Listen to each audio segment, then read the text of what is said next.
मित्रों, आज 10 मार्च आहे। 10 मार्चच्या या केंद्रीय औद्योगिक सुरक्षा दलाचा स्थापना दिन आहे। त्याचबरोबर कवी मंगेश पाडगावकर यांची जयंती, त्याचबरोबर पहिल्या महिला शिक्षिका सावित्रीबाई फुले यांची पुण्यतिथी, त्याचबरोबर कविवर्य कुसुमाग्रज यांचाही आज पुण्यतिथीचा दिन। या सर्व विभूतींना विनम्र अभिवादन। आज मुस्लिम बांधवांचा रमजान मासारंभ पण आहे आणि या संयुक्तिक दिनाच्या निमित्तानं आज एक भटकंतीचा योग आलेला आहे। बहादुरवाडी, तालुका वाळवा, जिल्हा सांगली या ठिकाणी असणारा हा बहादुरगडचा किल्ला या ठिकाणी आपल्याला पाहायला मिळतो।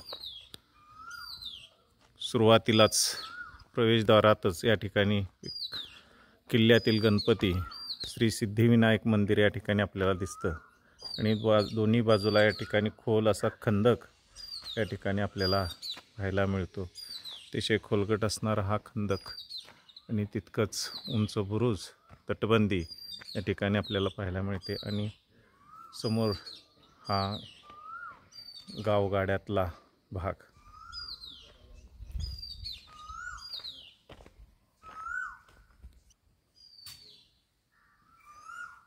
श्री सिद्धिविनायक मंदिर।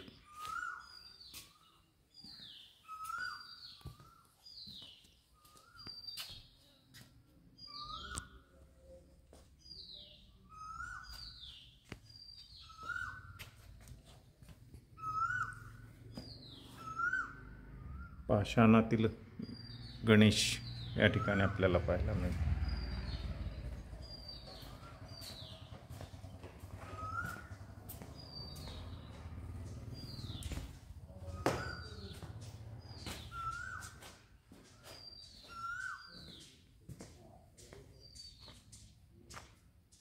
हा किल्ल्याचा आपला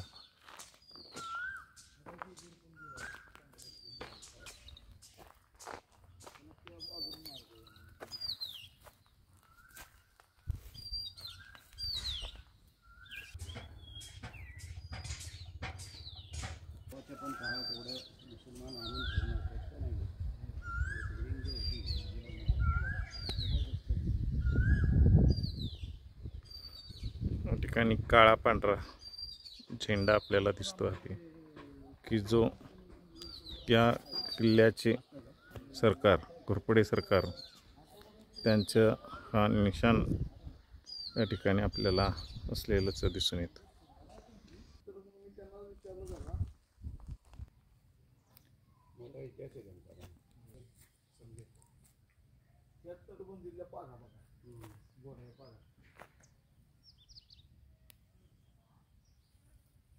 आज किल्ला भागात दक्षिणेकडचा खंदक, हा प्रवेशद्वारापासून आलेला हा खंदक आणि या ठिकाणी मुधोळच्या घोरपडे घराण्याचा हा फडकणारा पांढरा काळा निशाणी झेंडा, जो मुधोळच्या घोरपडे घराण्याचं प्रतीक म्हणून त्या काळी ओळखला जायचा, आजही तो या ठिकाणी आपल्याला फडकत असताना दिसतोय। त्याशिवाय या पाठीमागचे बुरुजाची या ठिकाणी पडझड झालेली दिसते। असा हा बहादुरवाडीचा किल्ला।